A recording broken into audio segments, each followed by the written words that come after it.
Good morning, maayong buntag sa tanan, and another day na naman sa barko guys. For today's vlog, meron tayong i-address na isang concern regarding with our elevator.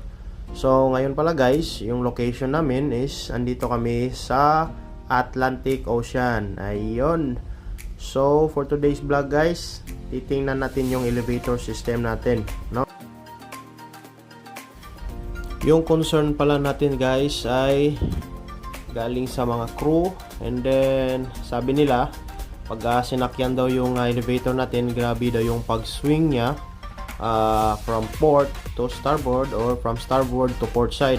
Ayun guys, so since meron din akong experience sa mga ganitong mga pangyayari, so agad-agad guys chinek ko. Isa lang naman yan, isa lang yung chichikin natin yan.